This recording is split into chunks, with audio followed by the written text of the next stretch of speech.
जालना जिल्ह्यात अखिल भारतीय ग्राहक पंचायतच्या पदाधिकाऱ्यांनी पाठपुरावा केल्यानंतर तालुकास्तरीय लोकशाही दिन ज्ञानराधा मल्टीस्टेट बँकेचा घोटाळा यासह सर्वसामान्य ग्राहकांचे प्रश्न मार्गी लागलेत। त्यामध्ये शेतकरी आत्महत्या अनुदान जातीचे प्रमाणपत्र यासारखी असंख्य कामे मार्गी लागलेत। या धर्तीवर इतर जिल्ह्यात देखील काम सुरू झालं आहे। त्यामुळे जालना जिल्ह्याचं काम कौतुकास्पद असल्याचं मत देवगिरी प्रांत प्रमुख डॉक्टर विलास मोरे यांनी व्यक्त केलंय। जालना शहरातील 488 विश्रामगृहात झालेल्या बैठकीत त्यांनी हे आपलं मत व्यक्त केलंय।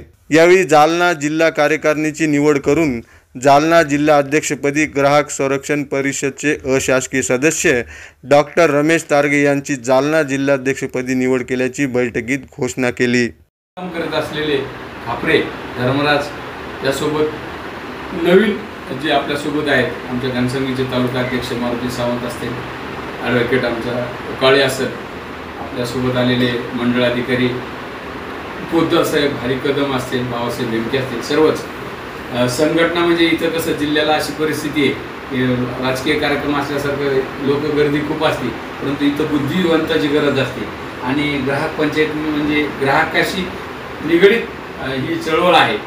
बिंदू माधव जोशी यांनी सुरू केलेलं हे काम अविरत चालू आहे। 38 राज्यामध्ये या संघटनेचं काम चालू आहे आणि आपल्याला ते कार्य पुढं करायचे आणि डॉक्टर विलास मोरे साहेबांच्या मार्गदर्शनाखाली करायचे। 1 वर्षापूर्वी मला सोनवणे साहेबांनी आणि मोरे साहेबांनी संधी दिली आणि त्या संधीच्या माध्यमातून आम्ही जिल्हाभरात काम करतो।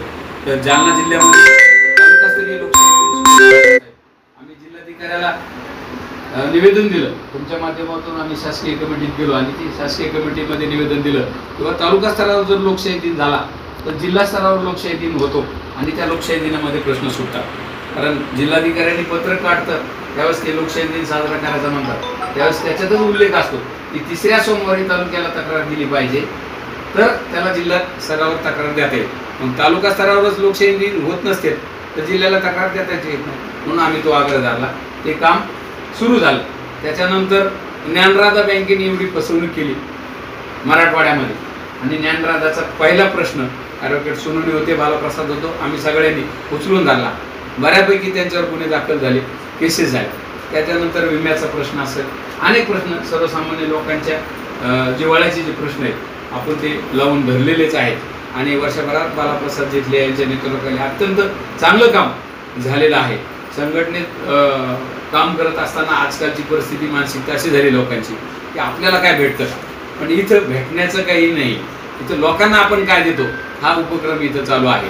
त्याच्यामुळं या ग्राहक संघटनेशी किती लोक जोडतात त्यापेक्षा इथं काम किती होते यावर आपण भर देणार आहोत। सर, महसूल विभागाशी संबंधित जे सर्वसामान्य लोकांचे जे प्रश्न होते, रेशनचे कार्ड असतील, कोणाचे जातीचे प्रमाणपत्र असतील, ते मिळवून देण्यासाठी आपण प्रयत्न केलेला आहे आणि यापुढे काम करणारच आहोत। मानधना साहेब जसं म्हणले की जिल्ह्यामध्ये संघटना उभी केली पाहिजे, जिल्ह्यातले प्रत्येक लोक पाहिजे, ते सुद्धा घेण्याचा आपण प्रयत्न करू आणि निश्चितच ही संघटना बालाप्रसाद जेटल्याच्या पश्चातही आणि ते सोबत आहेतच तर राज्यामध्ये नाव होईल अशा प्रकारचं काम आम्ही करू अशी एक मी तुम्हाला ग्वाही देतो।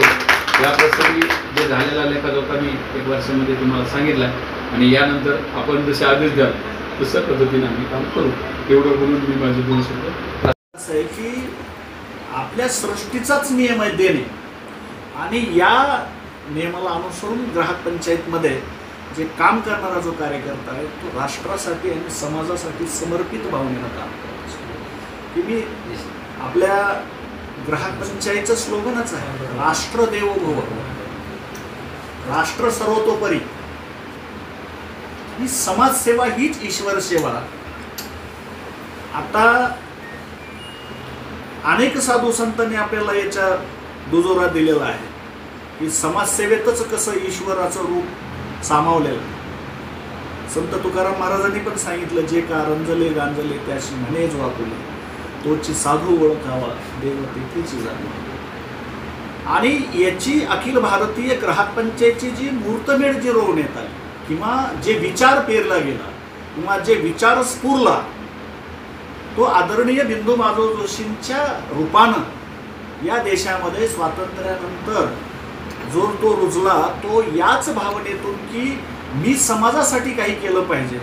ज्यावेळेस या समाजाचे या देशामध्ये दुष्काळ पडला आणि त्यावेळेस धनधान्य लोकांनी, पैसेवाल्या लोकांनी, ज्याच्या हातामध्ये साधन आणि संपत्ती आहे अशा लोकांनी धान्याचे भांडारं भरले 70, 71, 72च्या दुष्काळामध्ये आणि सर्वसामान्य गोरगरिबांचं शोषण सुरू केलं. की ज्यावेळेस आदरणीय बिंदू माधव जोशी यांच्या लक्षात आलं त्यावेळेस त्यांनी सांगितलं की या शोषणाच्या विरोधामध्ये मी आवाज उठवला पाहिजे, याच्यासाठी मी काहीतरी केलं पाहिजे, मी समाजाचं देणं लागतो, मी हे उघड्या डोळ्यानं कसं पाहू.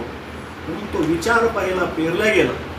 म्हणून तो विचार हा जगाचा सम्राट आहे. आज तोच एका व्यक्तीच्या मनामध्ये आलेला विचार हा पूर्ण सृष्टीनं व्यापलेला आहे. आज ग्राहक पंचायत ही नुसती महाराष्ट्रापुरती किंवा नुसत्या आपल्या जिल्ह्यापुरती किंवा नुसत्या काही राज्यापुरती, देशापुरती नाही आहे. कारण जेवढे म्हणजे देश आहेत त्या देशामध्ये सुद्धा ग्राहक पंचायत, जिथं व्यक्ती राहतात तिथं ग्राहक आहे. कारण मानव जन्मच हा ग्राहकत्व घेऊन जन्माला येत असतो.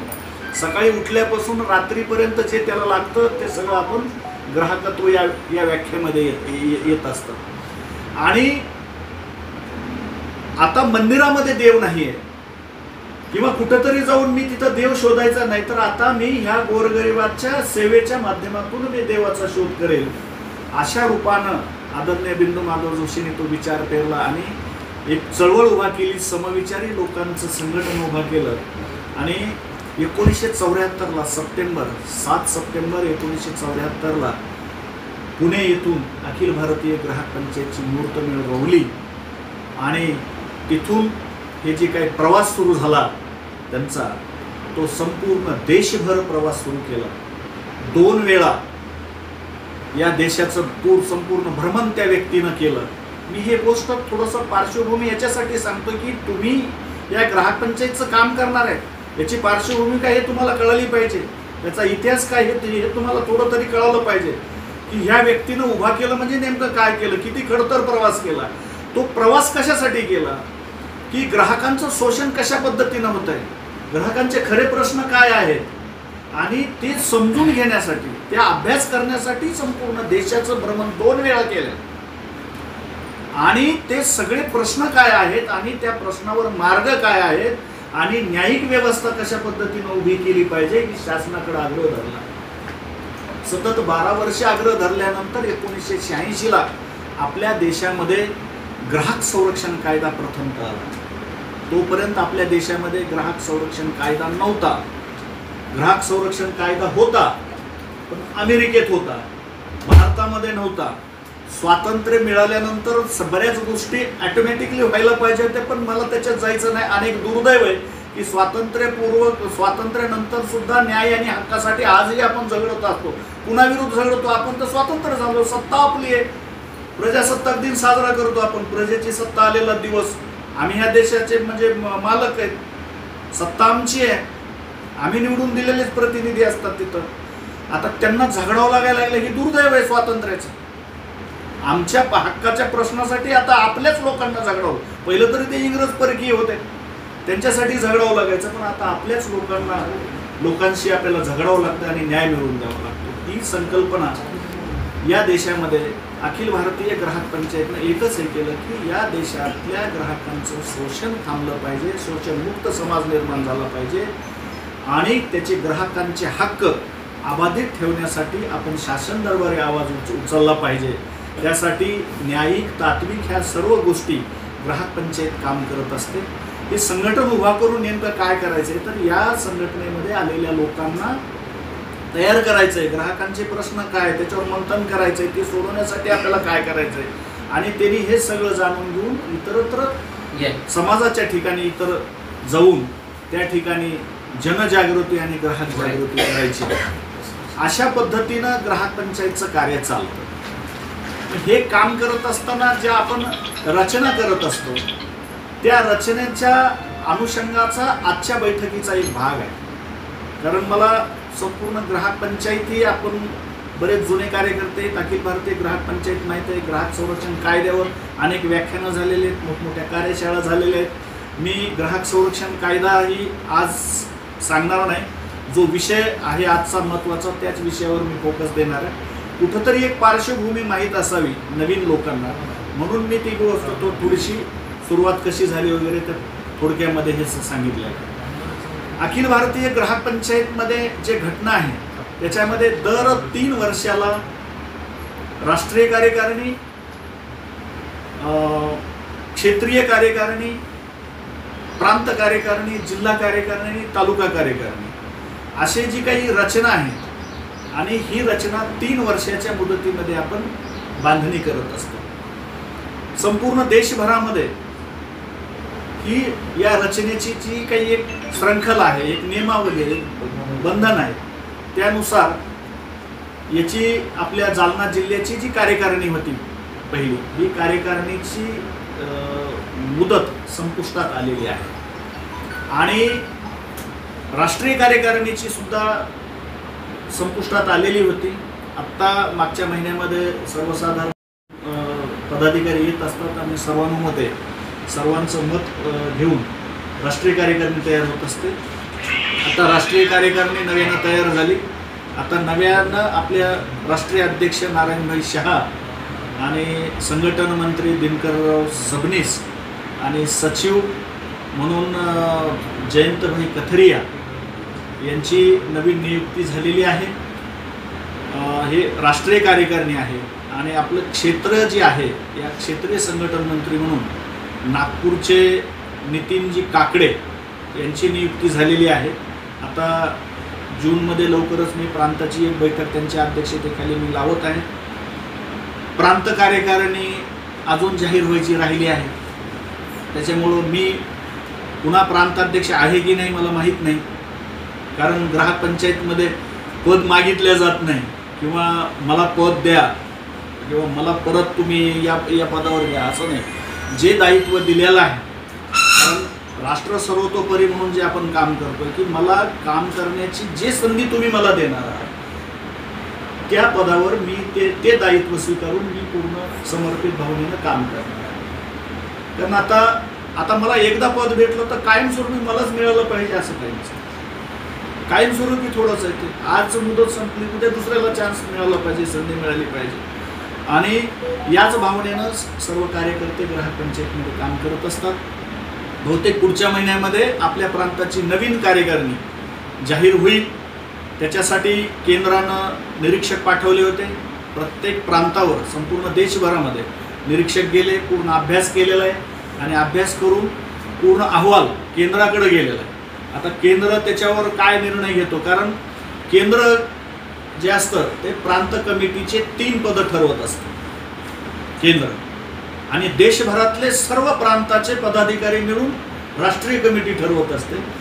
ती कमिटी जाहीर झाल्यानंतर ती कमिटी क्षेत्रीय संघटन मंत्री आणि आपल्या प्रांताचे पदाधिकारी, त्याच्यामध्ये प्रांताध्यक्ष, संघटन मंत्री आणि सचिव असे 3 पदं हे केंद्रीय कमिटी जाहीर करत असते आणि उर्वरित कमिटी हे नवनिर्वाचित अध्यक्ष जाहीर करत असते.